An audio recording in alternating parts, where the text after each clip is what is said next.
الجلسة بتاعتي بكرة. أنا قلبي مقبوض يا أستاذ مروان. اوعي البريء اللي زيك لازم ثقته في ربنا تكون أكبر من كده. وأنا بذلت مجهود خرافي ومجهز دفوع كتيرة وقوية، خصوصا إن صحيفة الحالة الجنائية بتاعتك نظيفة وخالية من أي سبقة. اطمني إن شاء الله أنت في أمان. هو أنا من ساعة معرفتك عمري حسيت إلا بالأمان؟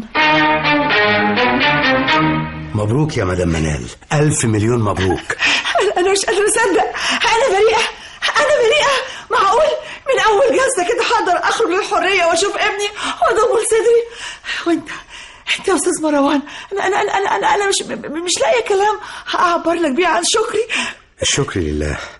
أنا كل اللي عملته إني أكدت براءة إنسانة هي أساسا مظلومة وفي منتهى البراءة. لا بجد مش عارفة أقول لحضرتك إيه، مش عارفة. بس أنا عارف أقول لك إيه. ممكن؟ يا خبر، أنت مسموح لك تقول كل حاجة وأي حاجة وتطلب أي حاجة. اطلب كل اللي أنت عايزه. أنا هطلب حاجة واحدة بس، تقبلي تتجوزيني يا منال؟ أنت طبعا عارف أنا طلبت أشوفك دلوقتي ليه؟ عشان تسمعني ردك على طلبي. مروان، أنا قبل ما تقوليها منال، وأيا كانت كلمتك رفض أو قبول، أنا مرعوب من ساعة ما طلبت منك تتجوزيني. مرعوب من فكرة الإحساس برد الجميل اللي طبيعي إنه يكون مليكي دلوقتي من ناحيتي. وحسيت إني أخطأت في توقيت طلب الارتباط بيكي، لأنك لو وافقتي هعيش في حيرة. يا ترى ده لأنك عاوزة تردي لي حاجة ولا عشان انت كمان حبيتيني زي ما حبيتك وبتتمني تعيشي عمرك معايا؟ ياه، ايه ده؟ والله ما كتير عليك ابدا اني اتجوزك حتى لو هرد الجميل ده. كفايه قوي، كفايه رعايتك لابني وليد طول مده سجني. مروان، انا بحبك. ايوه، حبيتك اكتر حتى ما انت متخيل. منال، هنتجوز وحالا؟ ها؟ للاسف لا. ايه؟ ليه؟ لاني مش هقدر اكون اقل شهامه وانسانيه وصدق معاك. مروان، انا لازم اصارحك بسر، وبعدها انت تقرر نتجوز ولا كل واحد يروح لحاله. سر ايه يا منال؟ انا ما كنتش بريئه. ايه؟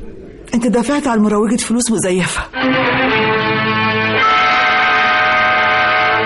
بعد ما مات ابو وليد ابني فوجئت ان معاشي 800 جنيه ناكل ونشرب ونلبس بيهم، وكمان اعمل لابن المعاق جلسات علاج طبيعي اللي بتتكلف الشيء الفلاني.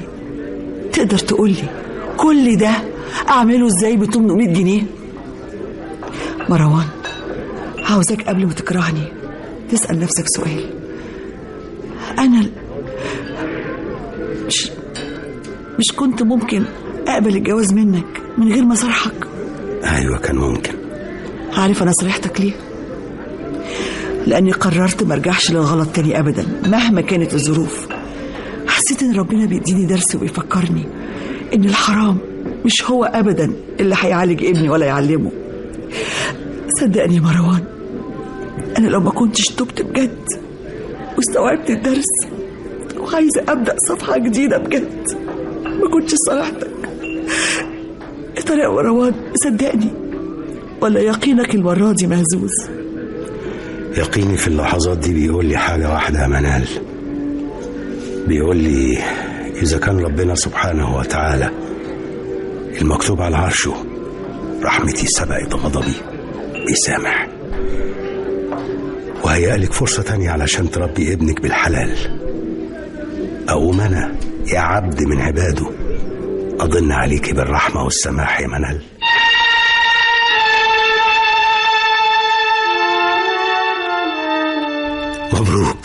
مبروك يا حبيبتي. مبروك عليا وجودك في حياتي يا مروان. بصراحة أنا ما كنتش متخيلة أبدا إنك هتعمل لي حفلة زفاف كبيرة كده. انا حسيت كاني بتجوز لاول مره يا حبيبي. بشكرك بجد انك قبلت نتجوز في شقتي انا، علشان وليد ابني ما يحسش باي فرق او غربه. اولا وليد ابننا احنا الاتنين، وبصراحه بقى انا وافقت نتجوز في شقتك انتي عشان عجباني اوضه المكتب اللي فيها.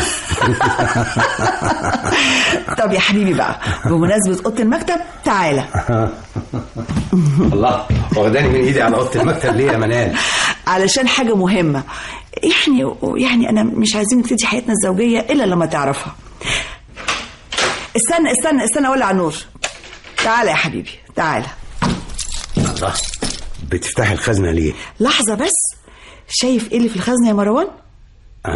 ولا اي حاجه، فاضيه تماما. انت قصدك ايه يا منال؟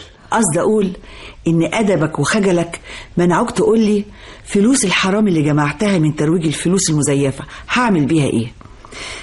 انا يا مروان جمعت كل المال الحرام اللي كان في خزنتي واتبرعت بيه للجمعيات الخيريه.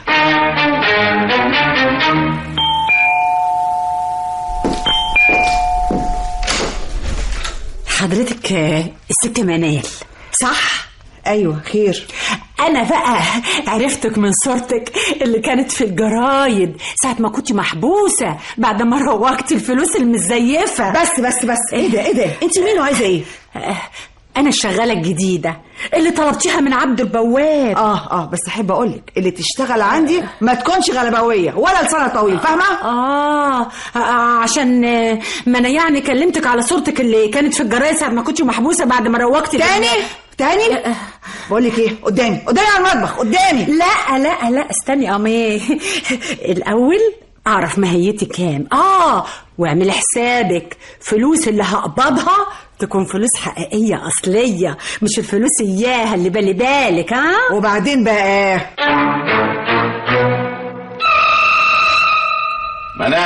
يا منال. أيوة يا توفيق، بتوقفني على السلم كده ليه؟ وإيه الجديد؟ تكونيش مصدقة نفسك في فيلم التوبة ولا إيه؟ أنا تبت واتجوزت وانتهينا والدنيا كلها لازم تصدق. إلا أنا توفيق اللي علمك الكار ولعبت بالفلوس لعب، ولأنك تلمست النجيبة وقعت الواد المحامي في غرامك لحد ما استموت في القضية وطلعك براءة، وانت دلوقتي عبيطة تحت عبايته السودة وورا اسمه النظيف. تقدري تاكلي الشهد؟ بقول لك ايه، مني ليك الشهد ده عن اذنك. لا استني، دخول الحمام مش زي خروجه يا ماما. انا كده بقى عاوز بقيت حقي. هو انا خدت حاجه؟ امال انا اتسجنت ليه؟ اديني من اللي اتملت بيه خزنتك من شغلنا. انا اتبرعت بكل فلوسي للاعمال الخيريه. خيريه دي تبقى بلاش. شوفي اسمعي منال الخلاصه، انا حسبتها بالورقه والقلم وبما يرضي الله وضميري يا اختي. وطلعتي عامله من شغلك معانا 900,000 جنيه. انا راضي بالنص، 450,000 يكون لحد عندي. انا عنواني الشقه اللي فوق شقتك، قدامك 24 ساعه والا هاخد حقي بايدي وفوقيه عمرك. ما بتفتيش وسرحانه كده ليه يا منال؟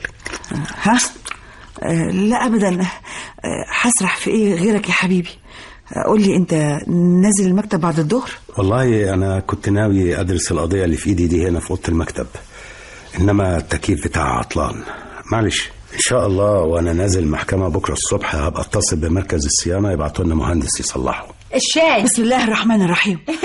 انا مش قايلالك ما تجيبيش الشاي الا لما اندهلك؟ ما انا شايفاكوا من المطبخ نازلين لوك لوك لوك لوك، قلت خلاص خلصتوا اكل خلاص. وبعدين هو في حد بيرجع الاكل يا ناس؟ انت تعبتيني قوي على فكره.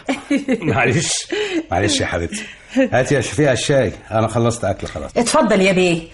عاوزه حاجه مني تانية يا ست قبل ما ادخل انظف اوضه المكتب؟ يا ربي، انت كل نص ساعه تدخلي تلمعي الخزنه، هو في ايه بالظبط؟ قصدك هي فيها ايه؟ يا لهوي يا مستهوي. دي مليانه بلاوي من تجاره الفلوس المزوره. امشي غوري من وشي، غوري. خد منها البراد يا بيه قبل ما تحدفني بيه وتحرق وش المسمسم. على فكره البت دي عبيطه. لا لا لا لا لا لا، دي مش عبيطه، دي حويطة، والحكاية كده زادت عن حدها. أنا همشيها. الو، بوليس النجدة، انا مروان صالح المحامي. انا ببلغ عن جريمة قتل في بيتي، القتيلة زوجتي منال محمود. واضح ان القتل كان عن طريق الخنق، وبالتحديد كتم انفاسها بفوطة او ما شابه. بس تفتكر الاثر اللي حوالين بقها وانفها ده ايه يا استاذ مروان؟ متهيألي بقايا اكل، حاجة زي كده. طب قرب منه وشمه كده. فعلا ريحته اكل، انما مش قادر احدده بالظبط. معنى كده ان الجاني فاجئها وهي بتاكل. بس ده معناه اننا كنا لقيناها مقتولة عند السفرة، مش في المكتب. مش شرط، جايز كان في ايديها سندوتش مثلا. قول لي، اكتشفت قتل مراتك امتى وازاي يا استاذ مروان؟ انا اللي خدت الخضه كلها يا سعاده الباشا. بص، المدام بعتتني الصبح للسوق، وقبل ما امشي يا سعاده البيه جرس الباب ضرب. فتحت لقيته مهندس التكييف، وخلي بالك محدش قتلها الا الراجل ده. احكي يا شفيقة من غير اتهامات لحد. براحتك يا باشا براحتك، انا بس قلت اساعدكم يعني. المهم انا دخلت اوضه المكتب واديت خبر للمدام، ونزلت وقفلت الباب ورايا. واخد بالك يا باشا؟ قفلت الباب ايه ورايا. ماشي، وبعدين؟ نزلت على السوق، جبت ملوخية وجزر وفاصوليا وجوزين كده فراخ وجوزين حمام. افتكرت وجركن صابون. بس انت هتلف بيا السوق. لما رجعتي حصل ايه؟ لقيت باب الشقة مفتوح يا باشا. استغربت ودخلت اجري على اوضه المكتب. لقيت المدام يا حبة عيني واقعة على الارض مكتوم نفسها، واتفاجئت يا باشا بالخزنة متنيلة مفتوحة ما فيهاش اللضا. شفت حاجة تانية؟ ايوه يا باشا شفت. حق ربنا اقول الحق، بس خايفة تكبسني بقى وتقولي مالكيش دعوة. اتكلمي على طول. وانا خارجة من الاسانسير لمحت الاستاذ توفيق جارنا اللي فوقينا خارج بيجري من ناحية شقتنا للسلم، وزي ما يكون حامل حملة. والله العظيم يا باشا ما قتلتها، انا ما قتلتهاش. قدمتها شهدت انها شافتك خارج تجري من شقتها يا توفيق. انا هقول لك على الحقيقة يا سعادة البيه. اللي حصل ان لقيت باب الشقة موارب، كبرت في دماغي ادخل وهدد منال تاني عشان اخد حقي. حقك؟ مبلغ كده كانت المرحومة سلفاه مني. لما دخلت وما لقيتش حد في الهول اتجرأت ودخلت اوضه المكتب. بصراحة انا كنت ناوي لو لقيت مفتاح الخزنة على المكتب هفتحها واخد حقي واخرج بسرعة. لما دخلت لقيت منال واقع على الارض والخزنة مفتوحة، واللي سبقني منه لله ما سابش الهوا. ويا دوبك خرجت اجري لمحتني شفيقة وهي خارجة رايحة ناحية السلم، وسيادتك عارف الباقي بقى. انت مهندس التكييف اللي بعتك مركز الصيانة؟ ايوه يا فندم، ورحت صلحته ومشيت على طول، والمدام كانت مبسوطة من الشغل وجربت التكييف بنفسها، وبصراحة دفعت لي كويس. طب افتكر كويس، ما كانتش بتاكل؟ تاكل؟ لا طبعا.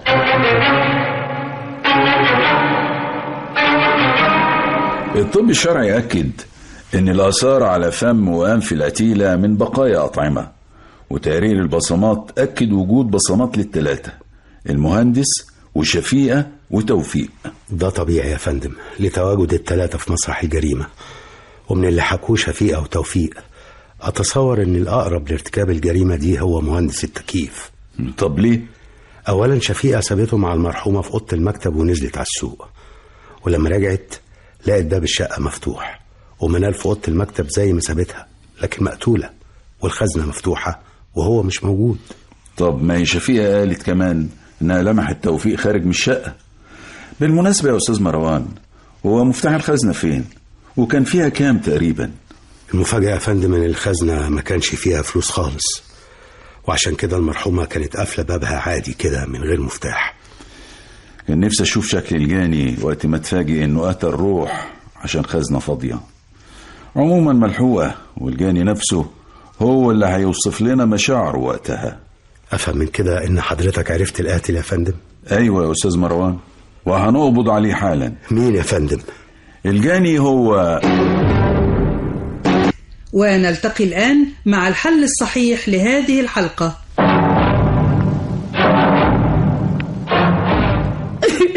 لا إله إلا الله، لا إله إلا الله. إيه اللي بتقوله ده بس يا باشا؟ بقى أنا جايبه لك قضية جاهزة مشفية وباتنين متهمين كمان، تقوم تسيبهم وتتهمني أنا؟ تتهم الشاهد الوحيدة، ده أنا بريئة يبقى وغلبانة. الشاهدة الوحيدة بانت خطتها على توريط مهندس التكييف في الجريمة، والقدر كمان سألها توفيق بالصدفة كمتهم تاني، فاطمنت أكتر، لأن المتهم لازم هيكون واحد من الاتنين، وهي تفضل الشاهدة الوحيدة، بينما هي في الحقيقة المتهمة الوحيدة. لا والله. طب ما تنورني حضرتك ينوبك ثواب. حاضر، هنورك يا شفيقة. لما وصل مهندس التكييف واستقبلتيه وسلمتيه للمرحومة منال في أوضة المكتب، اترسمت الخطة في عقلك. تخرجي على انك رايحة للسوق وتقف تراقب العمارة، ولما يخرج المهندس تدخلي انت وبسرعة تدخلي المطبخ، تجيب الفوطة، فوطة المطبخ الزفرة والمحملة طبيعي ببقايا الأطعمة، وتتجه للمرحومة اللي كانت في أوضة المكتب بتستمتع بالتكييف، وتفجيها من الخلف بكتم أنفاسها بالفوطة، وتضغطي لحد ما تموت، وتسيبيها تقع على الأرض، وتفتح الخزنة. بإيه يا باشا؟ هفتح الخزنة بإيه وإزاي من غير مفتاح؟ ما انت مش محتاجة المفتاح، لأن المرحومة كانت قافلاها من غيره، لأنها كانت فاضية زي ما اتفاجئت انت بيها. وكانت بقية الخطة انك بعد ما تسرقي الفلوس تخبيها في المطبخ أو في دولابك أو في أي مكان، وتخرجي جري على السلم تصرخي وتقولي مهندس التكييف قتل ستي وسرق الخزنة. أخرج أجري على السلم إزاي بس؟ إذا كنت أنا جاية من عند السلم مش رايحة له، ما أنا كنت راجعة من السوق يا بيه وحكيت لحضرتك. لا، توفيق قال كده بالظبط. لمحتني شفيقة وهي رايحة ناحية السلم. انت بعد ما قتلتيها واكتشفتي ان الخزنة فاضية، حسيتي برجلين توفيق بتقرب، اتحركتي بسرعة على المطبخ بدون ما يشوفك، واستنيتي فيه على ما دخل هو أوضة المكتب، واتحركتي لباب الشقة، ويا دوب خرجتي منه كان هو وراكي وانت بتصرخي، عشان كده شافك رايحة على السلم مش جاية من ناحية السلم. يا سلام، ما يمكن من بجري من الخضة خايفة، ممكن أكون اتلخبطت، مانيش عارفة رايحة ولا جاية يا باشا. طب والفوطة، فوطة المطبخ الزفرة اللي استعملتيها في قتل منال، منين هتتوافر للمهندس ولا لتوفيق؟ وبالمناسبة الطبيب الشرعي هو كمان أكد إن فوطة مطبخكم هي المستعملة في الجريمة. كمان؟ انتوا كلكم عليا بقى ولا ايه؟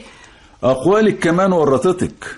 فاكرة لما قلتي مثلا لقيت المدام واقعة مكتوم نفسها، واتفاجئت بالخزنة متنيلة فاضية وما فيهاش اللضة؟ ودي جملة يقولها قاتل وسارق، صعب يقولها شاهد. ثم كمان عرفت منين إنها مكتوم نفسها؟ مش يمكن مغمى عليها مثلا؟ وماله، مش عيب. كان غريب كمان إصرارك تسمعيني جملة قفلت الباب ورايا وأكتر من مرة، عشان لما ترجعي وتتظاهري بمفاجأتك بقتل منال يبقى منطقي إنه قتلها وفتح الباب وهرب. أقول كمان ولا كفاية؟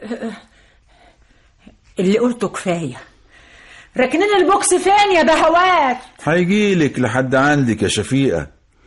خد المتهمة يا حضرة الضابط وكمل إجراءاتك.